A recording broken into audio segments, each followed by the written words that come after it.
নমস্কার বন্ধুরা, আজকে আমি বানিয়েছি দই বেগুন। এতটাই ডেলিশিয়াস বলে বোঝাতে পারবো না। প্রথমবার আমি বানিয়েছি, আমি তো দই বেগুনের ফিদা হয়ে গেছি। এখানে আমি বেগুন নিয়ে নিয়েছি, অবশ্য দুটো বেগুন নিয়েছি, এইভাবে চাকি চাকি করে কেটে নিয়েছি। দেখুন বন্ধুরা, একটু যদি বীজ থাকে কোনো সমস্যা নয়। বেগুনটার উপরে আমি হলুদ দিয়ে দিলাম 1 চামচ মতো, আর এরপরে দিয়ে দিচ্ছি লঙ্কার গুঁড়ো, তারপরে দিচ্ছি তেল। এবার মাখিয়ে নিব। আমি নুনটা আমি এখন দিচ্ছি না, মাখানোর পরে সবশেষে আমি আবার নুনটা দিয়ে মাখাবো। কারণ শুরু থেকে নুনটা দিলে নুনটা বেশি টেনে নিলে তখন নুনের ভাগটা বেশি হয়ে যায়, তো তার জন্য দিচ্ছি না। আমি আবার একটু তেল দিলাম, দিয়ে সবগুলো বেগুনকে এইভাবে মাখিয়ে নিচ্ছি। আর এইভাবে তেল দিয়ে মাখিয়ে নিলে বন্ধুরা, বেগুনের যে ভেতরের যে এটা, সেটা একটা ভাজার সঙ্গে সঙ্গে গুছিয়ে যায়, তো গুছিয়ে যাবে না, ঠিক আছে? আর বেগুন ভাজাটা খুব সুন্দর হবে। এছাড়াও আপনারা এইভাবে ভেজে করে খাবেন, তখন বুঝতে পারবেন কতটা সুন্দর হয়। এবার আমি লাস্ট দিচ্ছি নুনটা, নুন দিয়ে মাখিয়ে নেব। নুন দিয়ে মাখিয়ে বেশিক্ষণ রাখবো না, মাখানোর পরেই আমি বেগুনটাকে ভাজতে বসিয়ে দিব। আমার নুন মাখানো হয়ে গেছে। আমি একটা এদিকে তাওয়া নিয়েছি, তাওয়াতে তেল দিয়ে দিয়েছি, তেলটা চারদিকে এই যে ঘুরিয়ে দিচ্ছি। এরপরে একে একে বেগুনগুলো দিয়ে দিচ্ছি। খুব বেশি হিট দেওয়ার দরকার নেই। প্রথমটা একটু হিট দিয়ে নেবেন, তারপরে হিটটা কমিয়ে দিবেন। দেখুন আমি হিটটা কমিয়ে দিয়েছি। আর তেল দেওয়ার দরকার নেই, প্রথমবার যেইটুকু তেল দিবেন ওতেই ভাজা হয়ে যাবে। তবে খুব বেশি হিট দিয়ে ভাজবেন না, তাহলে কালো হয়ে যাবে। এই যে দেখুন উল্টে নিয়েছি, তারপরে ওই সাইডটা হতে আমি আবার দ্বিতীয়বার উল্টে নিচ্ছি। ভাজাটা বারবার উল্টে উল্টে করে ভেজে নিতে হবে। আর লাল বেগুন মানে খুব বেশি টাইম লাগবে না ভাজতে, আপনারা তো জানেন বন্ধুরা।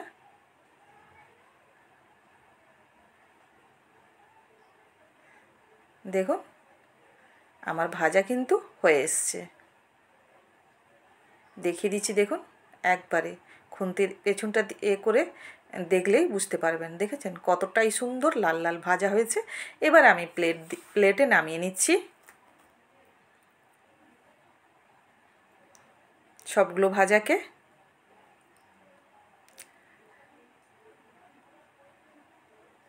আর বাকি যে বেগুনটা আছে ওটাও ভাজতে বসিয়ে দিব। আর বন্ধুরা, যে যেখান থেকে আপনারা আমার ভিডিওটা দেখছেন নিশ্চয়ই কমেন্টে জানাবেন। আর দই বেগুনটা কেমন হয়েছে সেটাও নিশ্চয়ই কমেন্টে জানাবেন। আর আপনারা একটা লাইক এবং শেয়ার করে দিবেন, আর অন্যদের দেখারও সুযোগ করে দিবেন। আর নতুন বন্ধুদের জানাই অনেক অনেক ভালোবাসা। আপনারা বন্ধু করে বেল আইকনটা অন করে রাখবেন, নিত্য নতুন যত খাবার হবে আপনাদের কাছে আগে পৌঁছে যাবে। আর পুরনো বন্ধুদের জানাই অফুরন্ত ভালোবাসা। দেখুন দ্বিতীয়বার বেগুন দেওয়া হয়ে গেছে এবং আমি উল্টে উল্টে বারবার ভেজে নিচ্ছি। দ্বিতীয়বার ভাজাটাও আমার কমপ্লিট হয়ে এসছে। দেখুন বন্ধুরা,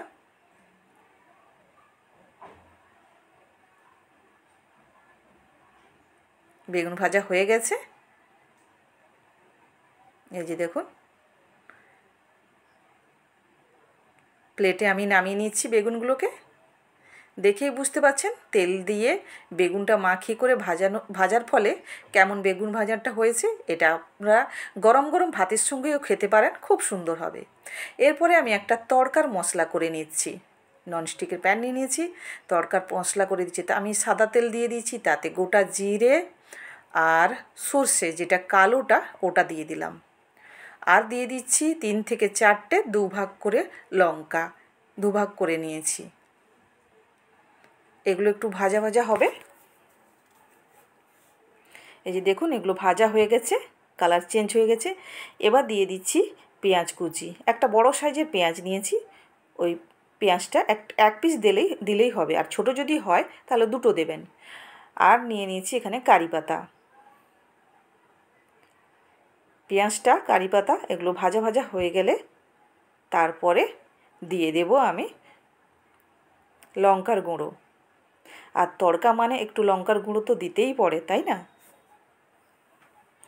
এরপরে আমি দিয়ে দিচ্ছি 1 চামচ লঙ্কার গুঁড়ো, দিয়ে লঙ্কার গুঁড়োটা হওয়া পর্যন্ত অপেক্ষা করব। দেখুন আমার তড়কার মশলা রেডি। এবার গ্যাসটা বন্ধ করে আমি রেখে দিব। এদিকে আমি একটা বোলে নিয়ে নিয়েছি টক দই, তাতে দিয়ে দিচ্ছি নুন দিয়ে ভালো করে ফেটিয়ে নিতে হবে, খুব ভালো করে ফেটিয়ে নিতে হবে, গুটলি যেন না থাকে, একবারে যেন মনে হয় ক্রিম বলে, এইভাবে করে এমনভাবে ফেটাতে হবে যেন ক্রিম মনে হয়।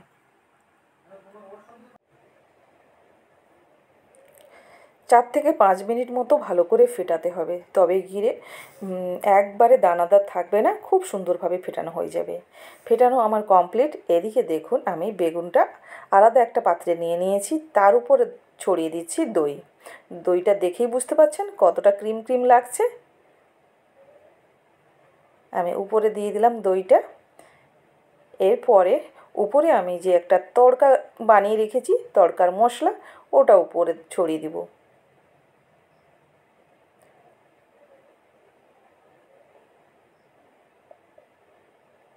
কালারটা খুব সুন্দর এসছে না বন্ধুরা, দেখুন। আর পুরোটা মাখানোর পরে এই যে দেখুন কতটা ডেলিশিয়াস হয়েছে। আপনারা দেখতে যতটা সুন্দর হয়েছে, খেতেও ততটা মজাদার। আর এর সঙ্গে আমি খাবো ব্রেড দিয়ে, আর আপনারা ভাতের সঙ্গেও খেতে পারেন, এছাড়া রুটির সঙ্গেও খেতে পারেন, কিন্তু আমি ব্রেড দিয়ে, আমি একটু ডিম পাউরুটি টোস্ট বানিয়ে নিব এর সঙ্গে। আপনাদের মর্জি মতো আপনারা যাই খুশি দিয়ে করে খেতে পারেন, ভাতের সঙ্গে তো খুবই মজাদার হবে। এদিকে আমি 3টে ডিম নিয়ে নিয়েছি, তাতে নুন দিয়ে দিলাম, আর দিয়ে দিচ্ছি কুচানো পেঁয়াজ, খুব সামান্য পরিমাণ একটু গাজর,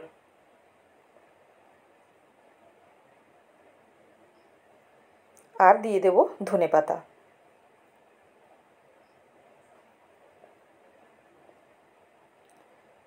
দিয়ে ভালো করে ফেটিয়ে নিতে হবে।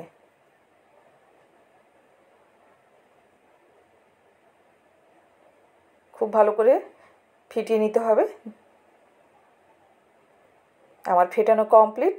ওই তাওয়াতে বসিয়ে দিব তেল দিয়ে করে পাউরুটি আমি দিয়ে দিচ্ছি এখানে 3 পিস। এবার পাউরুটির ওপরে চামচ দিয়ে করে এইভাবে ডিমের ব্যাটারটাকে আমি দিয়ে দিচ্ছি। আর ডিম পাউরুটির সঙ্গে তো খেতে দারুণই মজাদার হয়।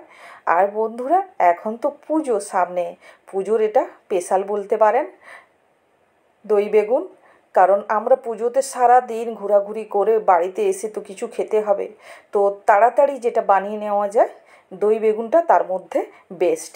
আর এতটাই ডেলিশিয়াস হয়েছে আর এতটাই মজাদার, আমি প্রথমবার বানিয়েছি, আমি কিন্তু ফিদা হয়ে গেছি। আর আপনারা বানিয়ে করে খাবেন আর আমাকে জানাবেন কেমন লেগেছে। নিশ্চয়ই আপনারা বানিয়ে করে খাবেন বন্ধুরা, তবেই বুঝতে পারবেন কতটা মজাদার এবং ডেলিশিয়াস। খেলেই খেতে থাকবেন। আমার 2 সাইড দেওয়া হয়ে গেছে। এবার আমি আবার এই সাইডটাও উল্টে দিচ্ছি।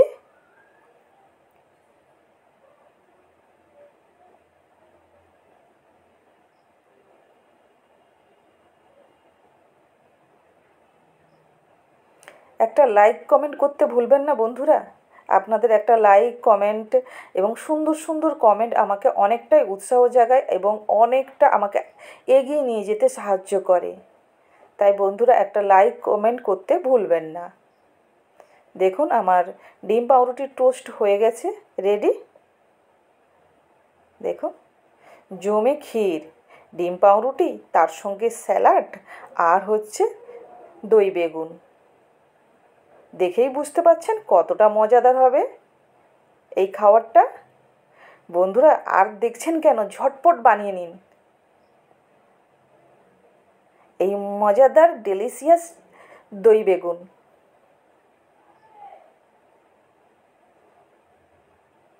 জানাতে ভুলবেন না বন্ধুরা কেমন লাগলো দই বেগুনের রেসিপিটা। আর আজকে টেস্ট করার জন্য চলে এসছে তোমাদের দাদাভাই, দাদাভাইয়ের ফেভারিট। তবে প্রথমবার আমি দই বেগুন বানিয়েছি, দাদাভাই তো সব থেকে ফিদা হয়ে গেছে বেশি। আর কেমন হয়েছে বন্ধুরা নিশ্চয়ই জানাবেন। ভালো থাকবেন, সুস্থ থাকবেন, আবার দেখা হবে নতুন ভিডিওর সঙ্গে।